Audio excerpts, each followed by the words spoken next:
Bonjour à tous et bienvenue sur Usitility. Aujourd'hui, nous allons voir comment jouer à DivingArk sur PC en utilisant le tout nouveau BlueStacks 5, qui est conçu pour une vitesse fulgurante et une action de haute intensité. Nous pourrons facilement télécharger et installer DivingArk et profiter du jeu sur notre PC Windows avec un clavier, une souris et un grand écran grâce à BlueStacks 5, qui est l'émulateur Android que nous recommandons pour jouer à DivingArk. Alors sans plus attendre, passons à l'action. D'abord les amis, la toute première chose à réaliser est de lancer notre navigateur web habituel.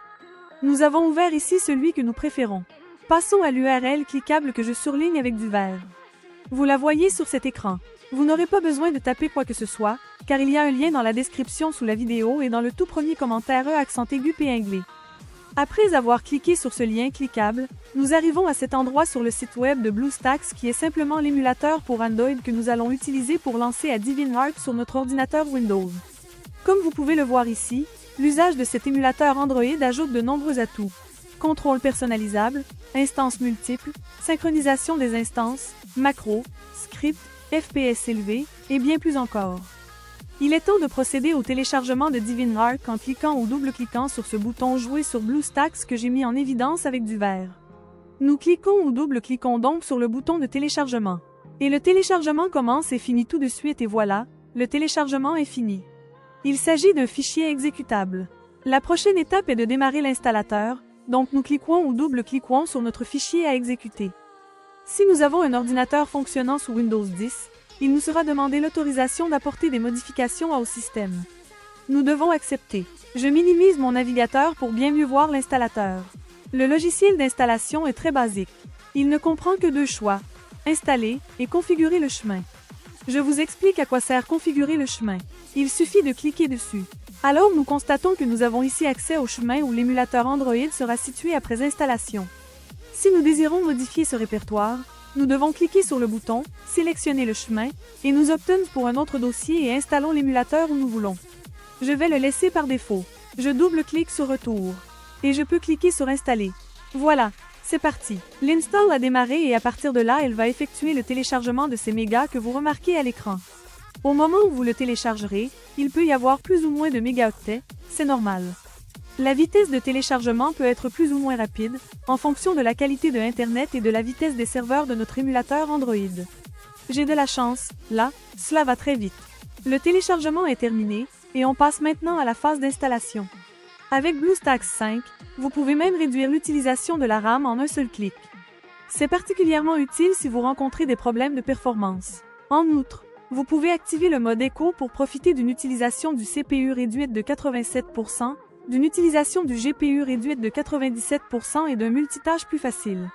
Comme vous pouvez le constater, BlueStacks 5 est conçu pour offrir stabilité et performance lors de longues sessions de jeu. L'installation est déjà terminée pour moi. Dès lors, l'émulateur s'est lancé de lui-même. Comme vous pouvez le voir, en bas, vous pouvez remarquer cette barre de progression qui va avancer pour se remplir ainsi quand elle arrive à la fin. Cet émulateur pour Android se lancera pour la première fois. En fait, l'émulateur pour Android a déjà été démarré, le voici pour la toute première fois. Avant même de continuer, comme vous pouvez le remarquer, il a déposé deux icônes là sur le bureau de l'ordinateur. Le BlueStacks est là le BlueStacks multi-instance. Dans quelques minutes, vous verrez que l'icône BlueStacks est la seule qui nous concerne. Chaque fois que nous souhaiterons démarrer DivingArk sur notre PC, nous double-cliquerons sur cette icône et lancerons l'émulateur Android. L'icône BlueStacks multi-instance vous permet de lancer plusieurs instances d'émulateurs. Et avec le nouveau gestionnaire multi-instance amélioré de BlueStacks 5 en mode écho, les joueurs peuvent exécuter plus d'instances de jeu plus rapidement et avec moins de lag. Passons à la phase suivante, qui est requise. Il s'agit de l'accès au Google Play anciennement Android Market. Pour cette étape, nous allons aller ici. System Apps. Ensuite, nous cliquerons une ou deux fois. Ensuite, nous allons devoir cliquer ou double-cliquer sur Google Play Store anciennement nommé Android Market. Comme vous l'avez compris, le Google Play Store s'est lancé. À compter de maintenant, nous devons nous identifier. À présent que nous sommes à cet endroit, nous devons faire la phase suivante qui se trouve être obligatoire. Ensuite, nous double-cliquerons sur « Connexion ». À ce stade, il indique « Checking Info ». Il arrive quelquefois que ça reste bloqué sur ce stade et donc que cela n'avance plus. Si vous êtes confronté à ce problème, vous devriez essayer de vous identifier après quelques minutes et le souci sera sans doute résolu. À ce stade, nous allons saisir notre courriel et le mot de passe correspondant. L'adresse email devra être une adresse email Gmail ainsi que son mot de passe correspondant. Par exemple, vous pouvez utiliser la même adresse Gmail que celle que vous utilisez habituellement pour votre compte YouTube. Je vais donc saisir mes informations et je continuerai à l'écran dès que cela sera fait. Et voilà, les données ont été TP. Désormais Google nous souhaite la bienvenue et nous affiche un lien vers ses conditions d'utilisation. Nous allons les accepter en cliquant sur le bouton « J'accepte ».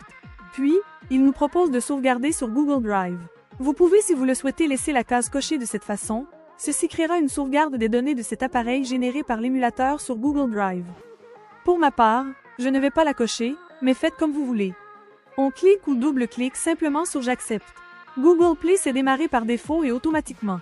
Dans le but d'installer ce jeu, nous devons visiter le bureau de l'émulateur Android en cliquant sur cette icône marquée en vert. Puisque nous sommes sur le bureau de l'émulateur pour Android, nous réalisons que nous avons ici ce bouton « Installer le jeu ». Nous cliquons avec la souris sur ce bouton. Maintenant, nous avons notre jeu. Aussi cliquons gauche là sur le bouton « Installer » que je mets ici à l'écran en vert. À ce stade, l'install va démarrer. Maintenant, l'émulateur Android va récupérer l'application et installer le jeu. Cela peut prendre un certain temps ou être vraiment rapide. Tout dépendra de notre connexion Internet. Ça y est, notre install est déjà fini. Tout de suite, allons sur le bureau de cet émulateur pour Android en cliquant gauche sur le bouton que je mets en évidence avec du vert, de sorte à démarrer DeviantArt pour la toute première fois. Nous arrivons déjà sur le bureau de cet émulateur pour Android, et nous devons cliquer 1 ou 2 fois sur la nouvelle icône de l'app DeviantArt qui a été mise ici. Notre jeu est lancé pour la toute première fois. Génial! Je peux cliquer gauche où je veux sur cet écran mais également aussi utiliser le clavier. Je vais commenter le réglage du volume de cet émulateur pour Android. C'est à cet endroit. Nous découvrons ensemble l'icône d'un volume plus haut et l'icône de diminution du volume. Ainsi, nous ne sommes pas tributaires du volume de Windows pour augmenter ou diminuer l'audio de notre émulateur. Et pour vous régaler le plus possible avec cette expérience de jeu, nous pouvons lancer l'application de jeu sur notre moniteur externe ou écran d'ordinateur, pour lequel nous disposons de 2 options. Voilà la première occasion où nous cliquons sur cette icône que je vous montre avec du vert. Maintenant, agrandissons l'écran, en gardant une bordure en haut, une à droite et une tout en bas. Si l'on cherche à connaître les sensations du jeu ou une application mode plein écran, on peut cliquer sur l'icône que vous voyez ici. De cette façon, nous serions déjà en train de profiter du jeu en mode plein écran. En revanche, pour revenir en écran normal, pressez simplement sur la touche F11. Maintenant, nous serions retournés, sans surprise, en mode écran habituel. Maintenant, je vais vous expliquer le fonctionnement du mapping du clavier qui sera très utile à comprendre. De cette façon, nous saurons comment nous lancer ce jeu bien plus facilement. La première chose à effectuer est de cliquer 1 ou 2 fois sur cette icône de clavier. Et à cet endroit, vous pourrez réaliser les réglages nécessaires. En ce qui me concerne, je vais laisser la configuration de base, cependant si vous voulez la remplacer par une autre, vous pouvez le faire sans souci. Comme vous pouvez le constater, notre émulateur est totalement localisé dans notre langue. Pourtant, il arrive de temps en temps que l'émulateur Android soit lancé dans une toute autre langue, par exemple en chinois. Alors pour le mettre dans notre langue, nous nous retournons à cet endroit sur la célèbre roue dentée. Après ici, dans Autres paramètres, nous cliquons sur le menu déroulant « Langue ». Nous devons bien entendu choisir la langue que nous parlons. Français, anglais, chinois, etc. Une fois la langue rétablie, c'est le moment de sauvegarder, l'émulateur reboot et le jeu, la prochaine fois que nous le lancerons, nous accueillera aussi la langue sélectionnée. Maintenant, il existe un aspect de plus que nous devons prendre en compte, il s'agit d'un email nous informant qu'un nouvel appareil a été connecté à notre compte Google. Cet email sert à vérifier si nous sommes à l'origine de la connexion de cet appareil. Oui, c'est bien le cas, pas de panique, car en effet, cet émulateur pour Android émule un appareil Android. Et pour savoir quel appareil a été MULE, allons à cet emplacement, à la célèbre roue dentée et cliquons avec la souris dessus. Et nous nous rendons à cet endroit à l'option « Modèle ». Nous apprenons ainsi que notre émulateur Android reproduit le comportement d'un smartphone de la marque Samsung. Par conséquent, nous recevons un email nous informant qu'un nouvel appareil de la marque Samsung a été connecté à notre compte Google. Voilà, ce sera tout pour ce tutoriel mes chers amis. J'espère qu'il vous a plu, et mieux encore qu'il vous aura été précieux. Si oui, accordez-lui un gentil like, abonnez-vous, et si vous souhaitez laisser un commentaire, des questions ou des suggestions, laissez-les dans la boîte de commentaires ci-dessous. Cliquez 1 ou 2 fois sur l'une de ces vidéos qui s'affichent sur votre écran et on se retrouve dans les prochaines vidéos. Au revoir.